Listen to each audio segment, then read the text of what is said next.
Isaías Goldman, el especialista en aire acondicionado y calefacción. Todas las marcas, todos los productos y sus repuestos con la mejor financiación. Isaías Goldman, el especialista. Bulnes, esquina Pringles, teléfono 589-0033.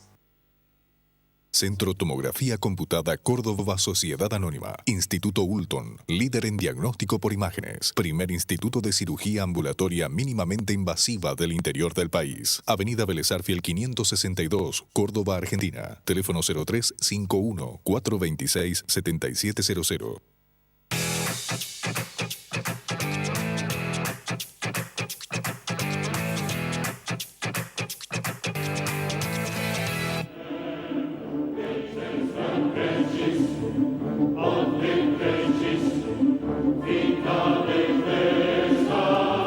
Bienvenidos a Palabras de Honor, programa de opinión, Canal C, martes 23 horas, miércoles 17 horas.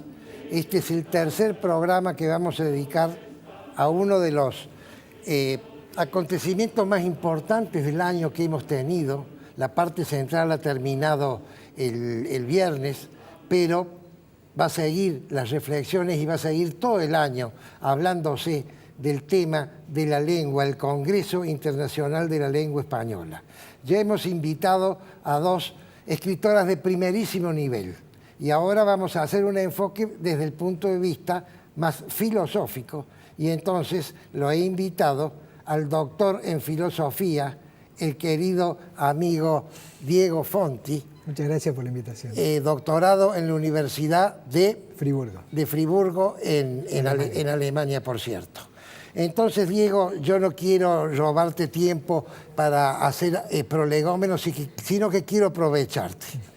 Primer tema, me gustaría que hagas alguna reflexión sobre un proceso que a mí me apasiona, que es el paso de la idea abstracta a la palabra que ya la concreta y la corporiza. Que también podría ser al revés. De la palabra tenemos la idea, ¿no? Porque una vieja discusión en la Edad Media era cuál es la realidad de aquello que nosotros con el lenguaje estamos tratando de indicar. O sea, estoy yo diciendo, cuando yo digo hombre, ¿estoy yo diciendo a una persona concreta o estoy yo diciendo una especie de idea o esencia de la humanidad? Esa vieja discusión es una discusión muy difícil. En la Edad Media se llamó el problema de los universales y más allá de las características que pudo haber tenido en la Antigüedad o en la Edad Media, que era un mundo más metafísico, en el cual mucha gente sostenía la creencia en que existían tales cosas como la esencia esa del ser humano, sea en el mundo platónico, sea en la interioridad nuestra, pero todos pensaban que había la posibilidad de, a partir de lo que iban viendo, abstraer algo que nos permitía hacerlo universal. Eso cae sobre el final de la Edad Media y entonces aparece toda la pregunta que hoy tienen los lingüistas, los filósofos del lenguaje, la gente que hace semiótica. ¿Cuál es el vínculo que hay entre el ruidito que yo hago cuando hablo o las rayitas que yo hago cuando escribo, la cosa concreta y el nombre, digamos, general de la cosa? Perfecto. Vos dijiste en una conferencia estupenda que hemos asistido la semana pasada, dentro del marco de estos acontecimientos, dijiste que la palabra es idea, pero también es voz.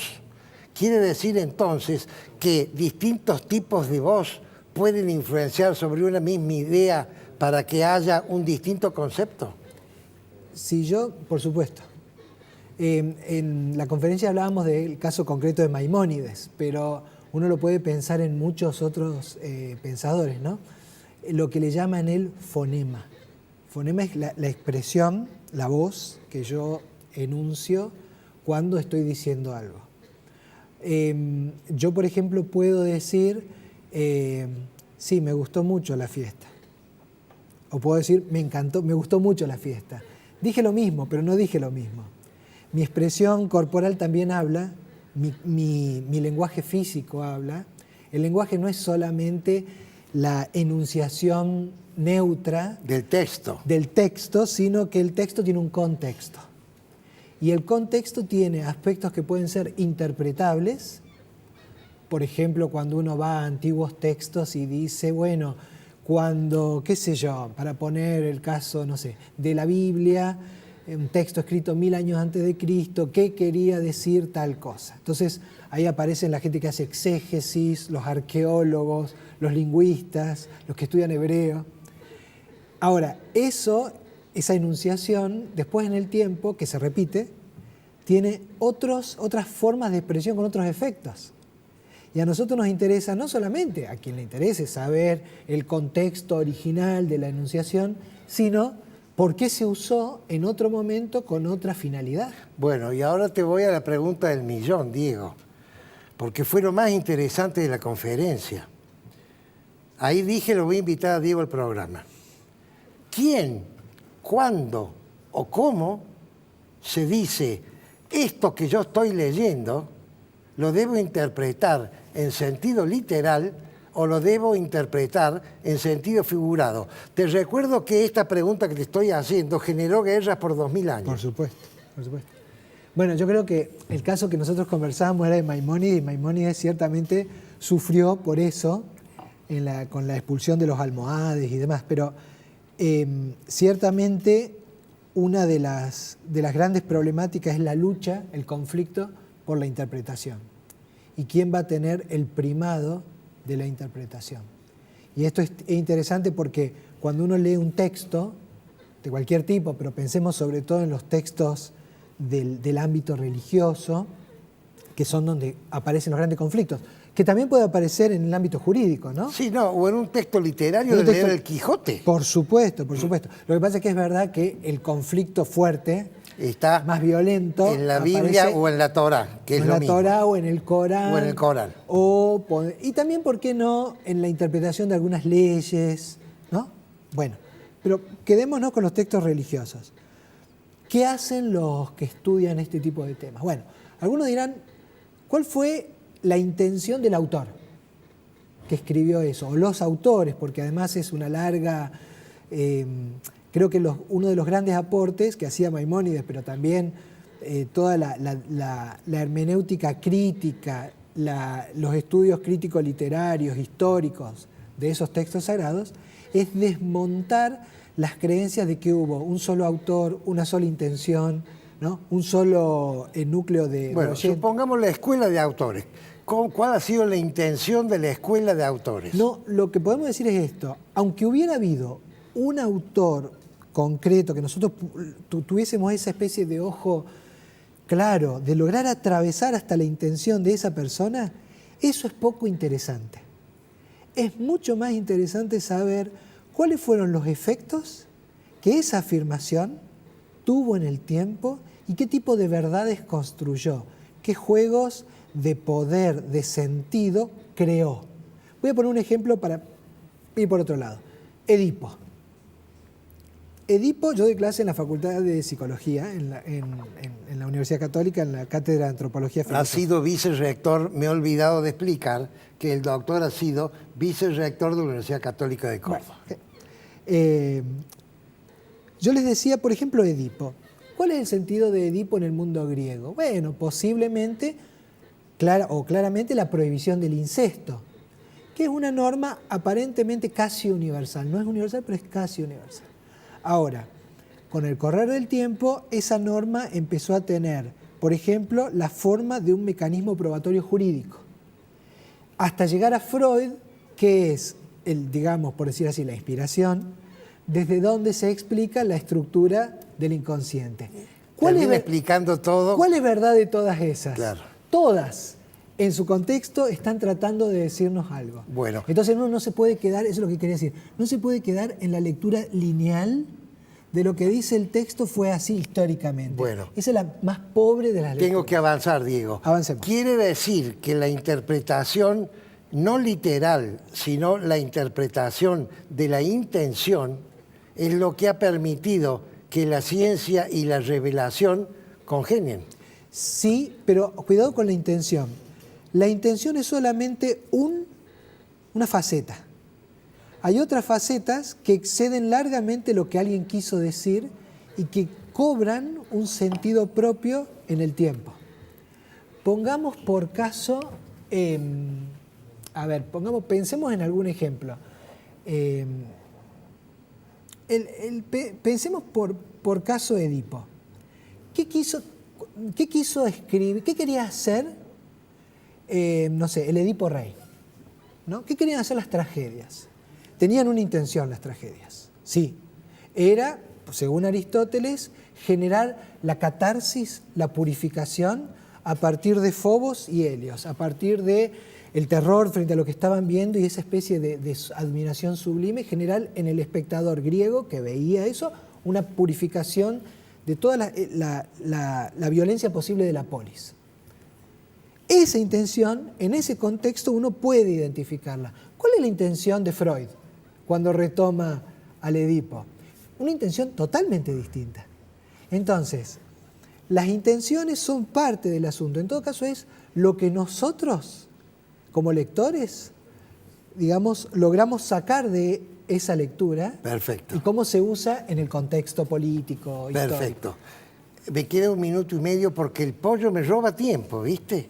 Me queda 1 minuto y medio y quiero que hables de la diferencia que hay entre fundamento y argumento, si te parece bien para cerrar. Es difícil, pero bueno, vamos a decir esto. Todo argumento intenta buscar alguna especie de fundamentación del porqué de sus afirmaciones.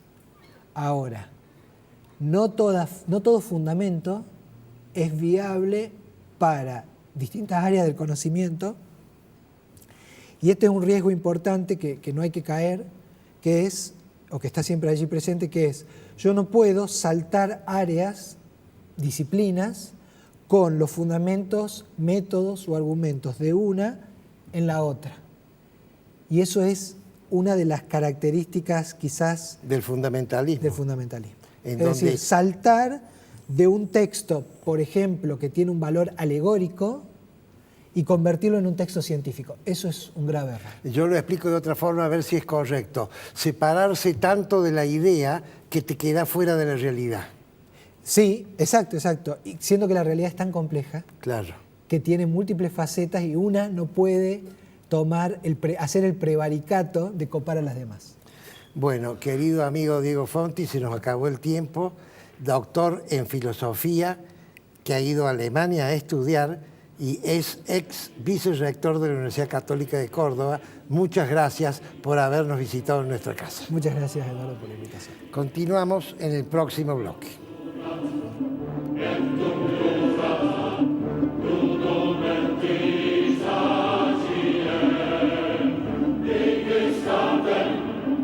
Isaías Goldman, el especialista en aire acondicionado y calefacción. Todas las marcas, todos los productos y sus repuestos con la mejor financiación. Isaías Goldman, el especialista. Bulnes, esquina Pringles, teléfono 589-0033. Centro Tomografía Computada Córdoba Sociedad Anónima. Instituto Ulton, líder en diagnóstico por imágenes. Primer instituto de cirugía ambulatoria mínimamente invasiva del interior del país. Avenida Vélez Arfiel 562, Córdoba, Argentina. Teléfono 0351-426-7700. ¿Usted quiere saber qué pasa con la economía, con la política, con la sociedad? Aquí, en Mesa de Diálogo, con la actualidad y toda la información, Ricardo Fonseca, José Ravalli. Los esperamos. Miércoles, 21 horas, solo por Canal C. www.canalc.com.ar. Vos, tu ciudad, tu provincia y el país. Todo el día, todos los días.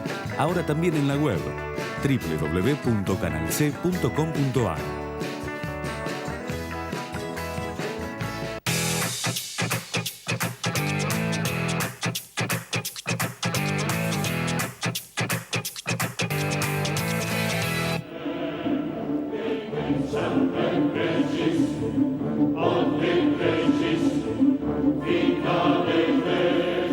reflexiones y un homenaje va a ser mi editorial. Primera reflexión. Congreso de la Lengua. Muchos de estos pseudointelectuales han dicho, no debería llamarse Congreso de la Lengua Española, sino Congreso de la Lengua Iberoamericana. Yo quiero decirles que la lengua que nosotros hablamos, que ellos hablan, es la lengua castellana. En la península ibérica se habla portugués, voy a hacer el sentido de las agujas del reloj, portugués, gallego, vasco, catalán y castellano, además de otros idiomas menores. El idioma castellano era el idioma de la corona de Castilla, que generó la conquista, y luego, en la unificación, el idioma de la corona de España. Por eso el castellano es el idioma que hablamos nosotros. La traducción de los norteamericanos e ingleses era Spanish. Y entonces, como ellos tienen una bibliografía muy superior a la nuestra, por razones de uso se ha confundido la palabra español con la palabra castellano hasta que la Real Academia la aceptó. De manera tal que nuestro idioma es el castellano o el español y no el iberoamericano, sin perjuicio que tengamos en cada país o en cada región, Córdoba, por ejemplo, vocablos locales que luego van a ser incorporados. Seguramente, y muchos ya lo han sido. Le pongo dos ejemplos, fútbol y whisky. Segunda reflexión del comentario de estos pseudointelectuales. La segunda reflexión es la pretensión que se ha tenido de incluir dentro del lenguaje del español o del castellano el idioma inclusivo. El idioma inclusivo de este tema de defensa en forma exagerada, porque la defensa es correctísima, lo que no es correcto es la apología o la actitud compulsiva de la defensa de la mujer en detrimento de un exceso del masculino, el hombre. Yo quiero decirles, no lo digo yo, lo han dicho las personas que manejan el tema, quiero decirles que el idioma lo construye la gente que lo habla, no lo construye la academia o no lo construye un poder político que se mete tangencialmente imponiendo palabras que le sirven políticamente. Amén, que es una aberración gramatical. Pongo un ejemplo, el famoso todos y todas. Esta gente dice, la palabra todos, cuando yo digo todos, la palabra todos es masculina. Y ese es un error gramatical. La palabra todos es masculina o es genérica. Si yo hablo de todos los habitantes del mundo, estoy hablando de todos los habitantes masculinos y femeninos. Si yo hablo de todos los varones del colegio, ahí es masculino. De manera tal que un vocablo que tiene una acepción general no es un vocablo que está en contra del feminismo. Pero además, si así lo fuere y quieren introducir nuevos vocablos, lo que deben hacer es usarlos. Y en el uso, las palabras que se generalizan, por ejemplo, todas aquellas palabras de habla inglesa vinculadas con la informática se están generalizando. Algunas han sido aceptadas y otras lo van a hacer. Pero lo van a hacer cuando la realidad lo haya impuesto, no cuando lo imponga la autoridad. Segunda reflexión.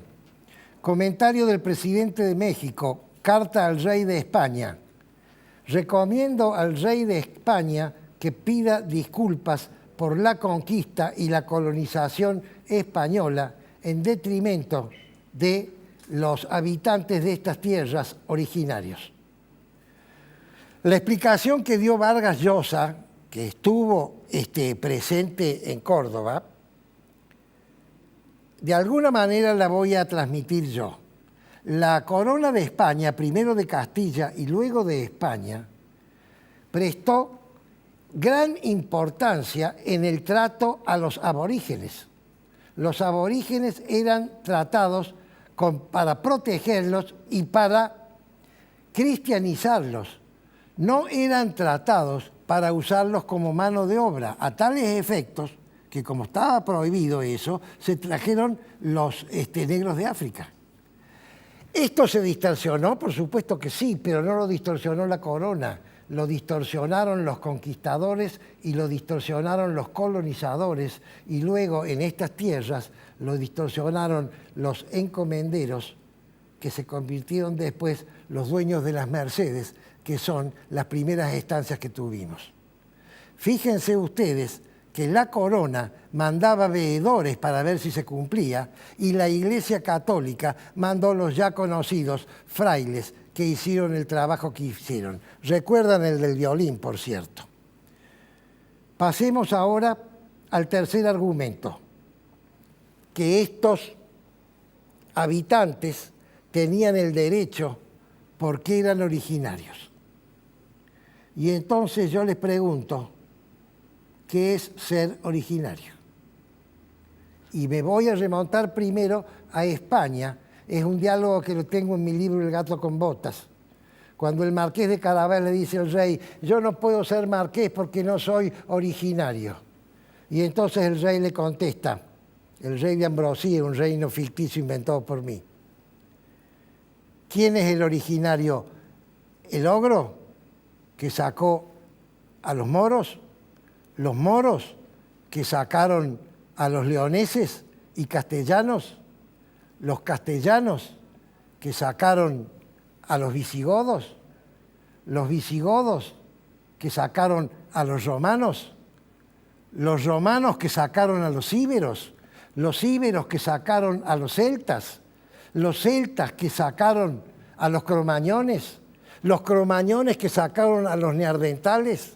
Me apuro porque es largo. Los neandertales que sacaron a Homo erectus que sacó a Homo habilis que sacó a Australopithecus que sacó a los simios antropoides, los simios antropoides que sacaron a los simios terrícolas que sacaron a los simios arborícolas, los simios arborícolas que sacaron a los primates que sacaron a la musaraña arborícola, la musaraña que sacó a los reptiles parecidos a los vertebrados, los reptiles parecidos a los vertebrados que sacaron los reptiles antiguos que sacaron a los anfibios que sacaron a los peces que sacaron a los individuos que no tenían columna vertebral sino caparazón.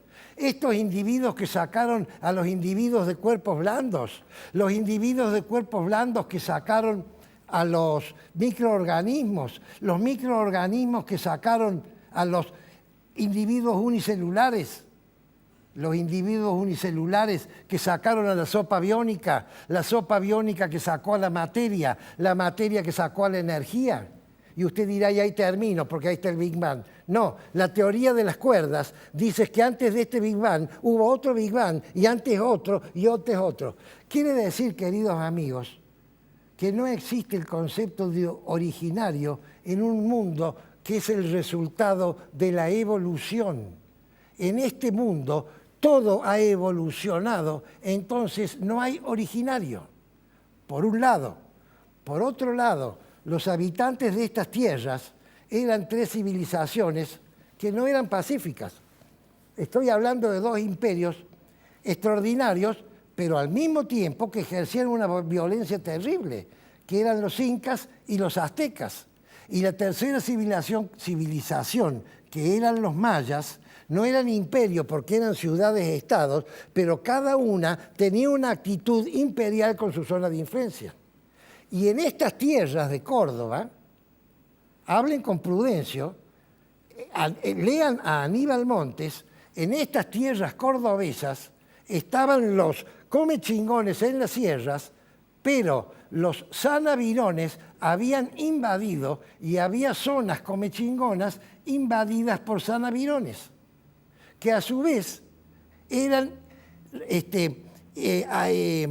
indígenas que habían tenido la influencia incaica a través de los diaguitas. Y si nos remitimos a los aborígenes que más se quejan y erigen esta bandera, que son los mapuches, Debo decirle que los mapuches no son originarios, vinieron en 1830 y desplazaron son los araucanos chilenos, cruzaron la cordillera y desplazaron a los tehuelches. Y los tehuelches desplazaron a los zonas, los tiraron a la isla de Tierra del Fuego. Y los zonas en la isla lo tenían en el límite sur inferior, en el canal de Bigle, a los yaganes. Y los yaganes entraban a la mitad de la isla a cazar guanacos, los zonas lo mataban. Y los yaganes lo tenían llevados hacia el oeste, a los alacalufes. No hay civilizaciones en armonía. Todas las civilizaciones en el mundo antiguo, la armonía se está consiguiendo ahora. Todas las civilizaciones han estado siempre en competencia, por lo menos en competencia territorial. ¿Cuánto me queda, Pollo? Bueno, quiero cerrar con otro tema. Yo grabo el 1, pero usted ve este programa el 2 de abril. Quiero hablar de los héroes de las Malvinas y me paro. Los héroes de las Malvinas, estoy hablando de soldado raso a coronel, han sido heroicos en sus actuaciones de defensa de la patria de esta guerra que hemos tenido. Quiero denunciar al generalato en la cabeza del general tirano que nos llevó a esta guerra y de todo su Estado Mayor, sobre todo los generales de división, que no tuvieron las condiciones necesarias para decirle a este tirano: señor, usted no puede mandar a su tropa a una guerra que no tiene ninguna posibilidad de ganar. Y quiero dejar una crítica a la sociedad entera que colmó la Plaza de Mayo haciendo alabanza a un tirano que invadió las Malvinas, no para recuperarlas porque eso era imposible, sino para permanecer en el poder. Como no quiero opacar el festejo del 2 de abril y quiero centrarme en recordar a nuestros héroes que dieron vida, salud y tiempo para defendernos a nosotros, entonces levanto mi copa, Pollo, levantemos la copa por los héroes de las Malvinas y dejaremos para 2 o 3 semanas más adelante para hacer las críticas correspondientes. Porque, queridos amigos, esto que estoy diciendo es palabra de honor.